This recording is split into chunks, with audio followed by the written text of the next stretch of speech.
स्वामी, वाळू वेगाने पडते. हो, तुमच्या आयुष्यातील संकट आम्ही विश्वासाच्या जोरावर थोपवून धरतो आणि त्या काळात तुमचं पुण्य आणि आत्मशक्ती वाढवतो. पण जेव्हा भीतीपोटी तुम्ही आमच्या आदेशाचं उल्लंघन करता त्यावेळी ते संकट तुमच्या जवळ वेगाने येतं.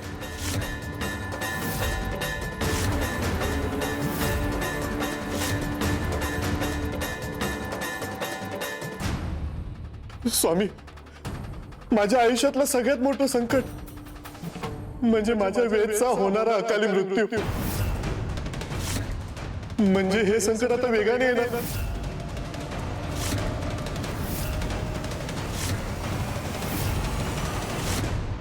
मी चुकलो. हे संकट थोपवा. याचा वेग कमी करा स्वामी. मी तुम्ही सांगाल ते सगळं ऐकेन. यापुढे तुमच्या आदेशाचं उल्लंघन करणार नाही, हलगर्जीपणा करणार नाही. मी घरी गेलो होतो कारण मला वेदला पाहायचं होतं. रेणुकाला चुकीच्या मार्गावर जाण्यापासून अडवायचं होतं. पण तुम्ही असताना मला ह्यात पडायला नको होतं स्वामी.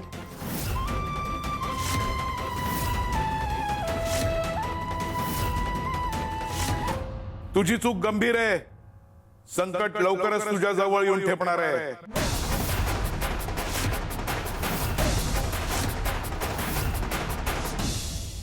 तू ज्या कामासाठी इथे आलायस त्यात तुला अनेकदा अपयश आलंय, बरोबर आहे? हो, पण तुम्हाला कसं काय कळालं?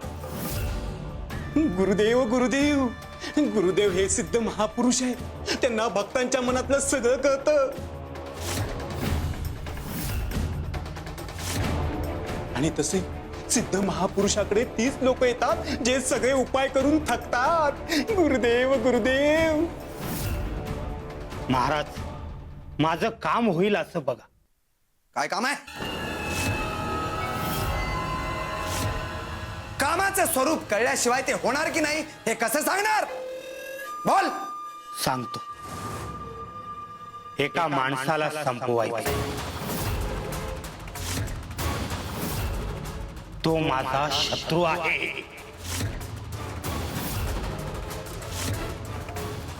काय? गुरुदेव गुरुदेव तुम्ही यासाठी इथे आलात? हो गुरुदेव, आमचे जीवदान देणारे आहेत, जीव घेणारे नाही आहेत. गुरुदेव गुरुदेव. चूक झाली, माफी असा. चालता हो. मार्तंड महाराज, मी तुम्हाला सोन्याने मडवीन, राजेशाही आश्रम बांधीन.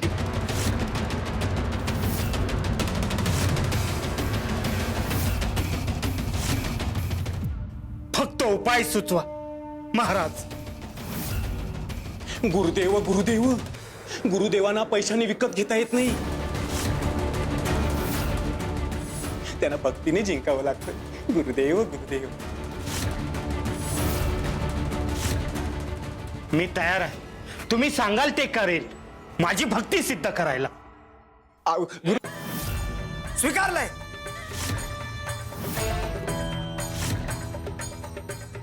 तुझा भाव बघून आम्ही तुला भक्त म्हणून स्वीकारलंय. तुझ्या कामासाठी आलायस ना, त्याच्या आयुष्यात मृत्यूयोग आहे की नाही ते पाहावं लागेल. जर ते असेल तर ते तुझ्याच हातून घडणार. अरे जर नियतीनेच ठरवलं असेल तर ते अडवणारे आम्ही कोण? तुला उपाय सांगतो. ही काडी घे, या तांदळात रो आणि हा कलश उचल.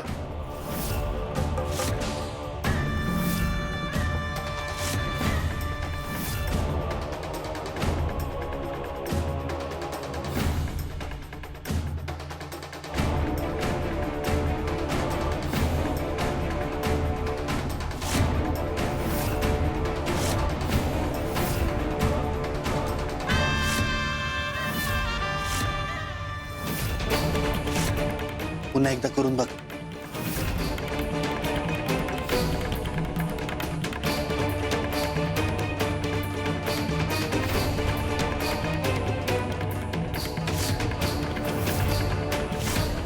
गुरुदेव गुरुदेव. जमत नाही महाराज.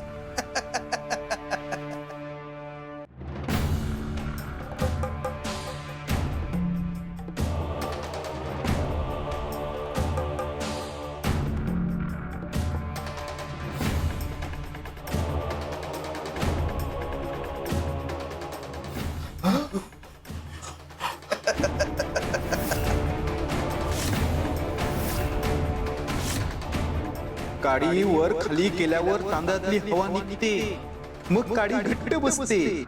पण या मूर्खाला हे शास्त्र कुठून कळणार? गुरुदेव गुरुदेव गुरुदेव गुरुदेव. मार्तंड महाराज की जय. मार्तंड महाराज की जय.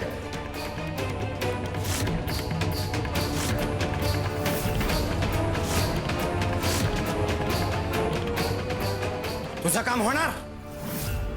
त्या व्यक्तीच्या आयुष्यात अकाली मृत्यू लिहिलेला आहे आणि ते तुझ्या हातूनच घडणार.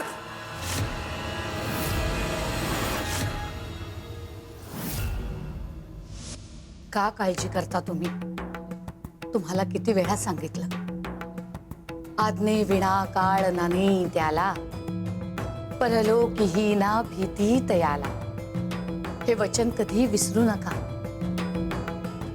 तुम्ही काळाला घाबरलात म्हणून ही अवस्था झाली. आणि तिकडे काही जण स्वतःला काळापेक्षा मोठं समजायला लागलेत.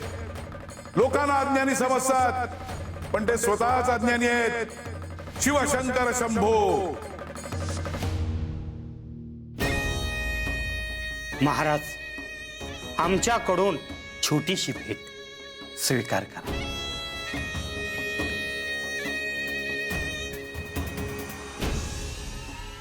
मार्तंड महाराज की जय. मार्तंड महाराज की जय. मार्तंड महाराज की जय. तू थेट काळाला आव्हान दिलायस. काळ साक्षात तुझ्यासोबत जाणार. आम्ही तुझ्यासोबत काळ पाठवतोय. तोच त्या व्यक्तीचं प्राण हरण करेल.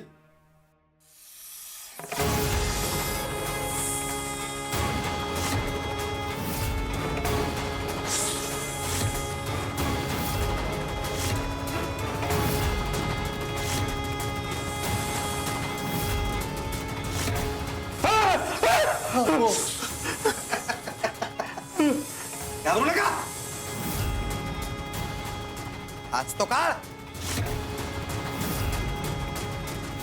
याला त्याच्या जवळ सोडा. हाताला दंश केल्याशिवाय परत येणार नाही.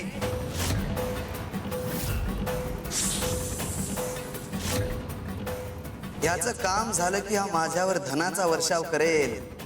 सरदारासारखी मोठी व्यक्ती माझी भक्त बनेल. मार्तंड महाराज की जय. मार्तंड महाराज की जय.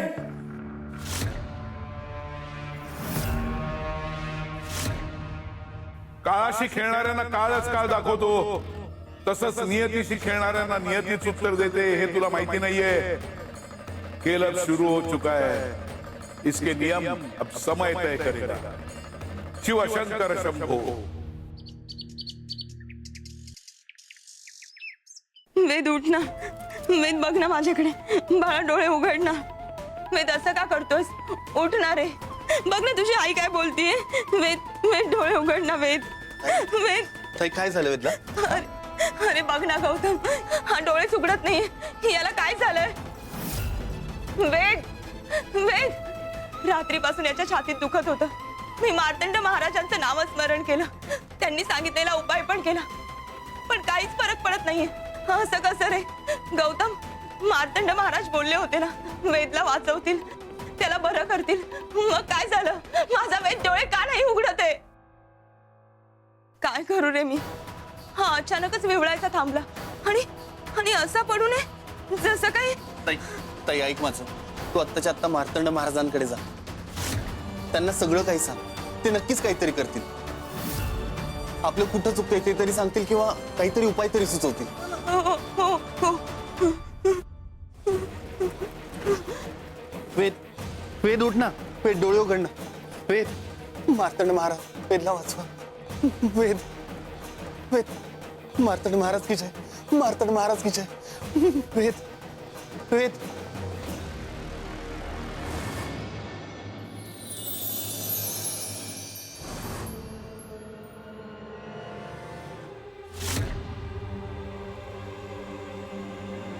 काय झालं ताई, एवढ्या घाई गडबडीत?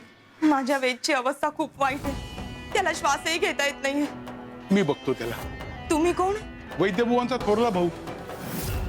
त्यांनीच मला पाठवलंय वेदला तपासायला. आता वैद्यकीय उपचाराची वेळ निघून गेली. अहो मग स्वामींकडे जा. त्रिखंडातले सगळ्यात मोठे वैद्य आहेत ते. आता मार्तंड महाराजच माझ्या वेदला बरं करतील.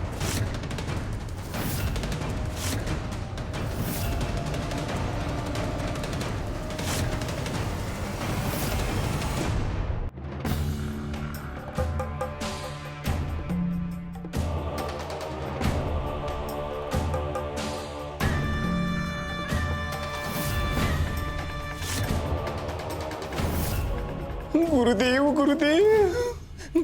मार्तंड महाराज, मार्तंड महाराज, महाराज, महाराज माझ्या वेदला वाचवा. आमच्यावर कृपा करा. माझ्या वेदची अवस्था खूप वाईट झाली. त्याला श्वासही घेता येत नाही. त्याला वाचवा महाराज, त्याला वाचवा. आणि महाराज, तुम्ही जो उपाय सांगितलेला तो यशस्वी का नाही ठरला? तुला सांगितलं होतं ना, हा विधी नवरा आणि बायको दोघांनी मिळून करण्याचा आहे. पण तुझा नवरा आला नाही. जा त्याला घेऊन ये आणि घरातलं आहे नाही तेवढं सगळं धन घेऊन ये. काळ थांबवणं सोपं नसतं. त्याला आहुती द्यावी लागते. आपण तुमच्या धनाची आहुती देऊ काळाला. पण माझा वेद नक्की बरा होईल ना? बिलकुल बिलकुल बरा होईल. मी मी यांना घेऊन येते. गुरुदेव गुरुदेव गुरुदेव. पण ही रेणुका अंबादासला घेऊन येईल ना? आणि ते सगळं धन हा? गुरुदेव गुरुदेव. मुलगा गमावण्याची भीती आई वडिलांना काहीही करायला भाग पाडते संपत. तू बघाच, स्वामीच्या भक्तीपेक्षा ही भीती आज वरचढ ठरणार.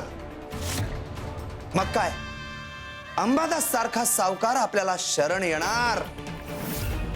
काल तो सरदार तर आपला भक्त झालाच. आता त्या नागाने त्याचं काम केलं पाहिजे. मग तो सरदार येईल आणि आपल्यावर धनाचा वर्षाव करेल. गुरुदेव गुरुदेव गुरुदेव.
स्वामी तो नाग तुझा काळ बनून आला होता.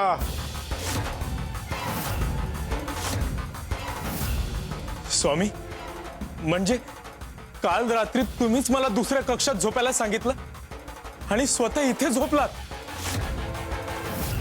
माझा काळ माझ्यावर येऊ नये म्हणून.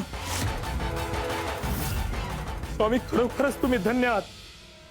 जिथे माणसाची बुद्धी थांबते तिथे तुमची कृपा सुरू होते. आज मला त्या वचनाची प्रचिती आली. आज्ञेविना काळ न नेई त्याला. आज समजलं स्वामी तुमच्या आज्ञेशिवाय काळालाही पाऊल टाकता येत नाही. पण स्वामी हा नाग आत आला कसा? इथे तर कडक पहारा असतो. प्रत्येक कोपऱ्यावर नजर असते. मग काळ इतक्या जवळ कसा पोहोचला? स्वामी बाहेरचा शत्रू दिसतो पण आतला कधी कधी आपल्याच सावलीत लपलेला असतो. तो नाही कळत. राजा, आम्ही तुला सावध केलं होतं. या चित्रातच तुझ्या प्रश्नाचं उत्तर दडलंय असं आम्ही तुला सांगितलं होतं. पण तू सावध झाला नाहीस. सूर्याला ग्रहण कोणामुळे लागतं? चंद्रामुळे. मग तुझ्या अवतीभोवती फिरणारा चंद्र कोण आहे? जवळची व्यक्ती ज्याच्यावर पहाऱ्याची जबाबदारी आहे. सरदार सुभानराव.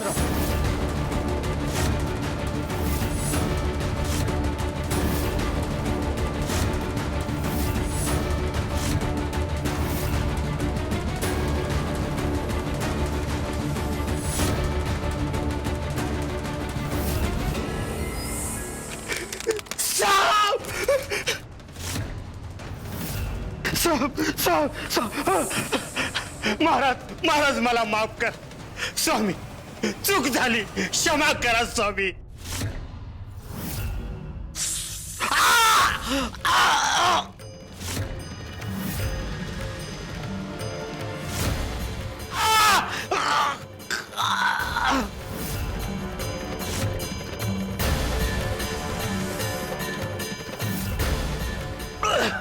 स्वामी आज्ञेविना काळ ना नेई त्याला, हे मला कळालंय.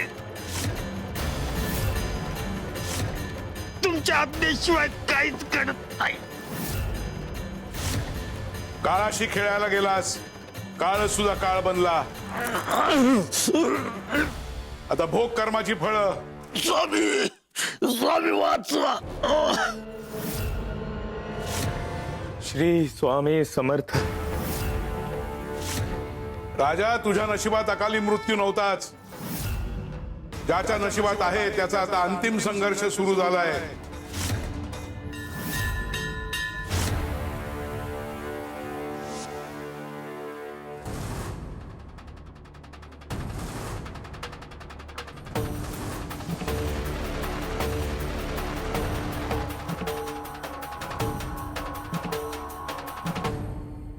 अहो गयाताई, अहो आज खीर करा थोडीशी म्हणून भांड शोधत होतं. ते भांड हेच हवं होतं. अरे काय करतोयस काय? ह्यातलं पाणी त्यात, त्यातलं पाणी त्यात. हा काय कळतंय की नाही तुला? हा स्वामींनी सांगितलं रात्रभर हेच करायचं. ह्या पातेल्यातलं पाणी ह्या पातेल्यात आणि पुन्हा त्यातलं ह्यात. सुंदरा मावशी, अहो स्वामींनी काय सांगितलं याला आहे? कपिलाताई तुम्ही जरा शांत होता का? शी, त्या फळांची किती दुर्गंधी येते. तुम्हाला नाही का येत? अरे ए, त्या फळांची एवढी दुर्गंधी येते, तुला येत नाहीये का? काढून ठेव ती फळं. हो मी सगळं सहन करेन. माझ्या वेदसाठी काहीही सहन करेन. अहो अहो, लवकर चला. आपल्याला मार्तंड महाराजांकडे जावं लागेल. आपल्या वेदची अवस्था खूप वाईट आहे. आपल्याला मार्तंड महाराजांनी बोलवलंय. चला तुम्ही, चला. जेव्हा भीतीपोटी तुम्ही आमच्या आदेशाचं उल्लंघन करता त्यावेळेस ते संकट तुमच्या जवळ वेगाने येतं. नाही येणार. एकदा चूक केली होती आणि वेदला त्याचे परिणाम भोगावे लागले होते. आता पुन्हा ही चूक करणार नाही. म्हणजे तुम्हाला आपल्या लेकाला वाचवायचंच नाहीये का?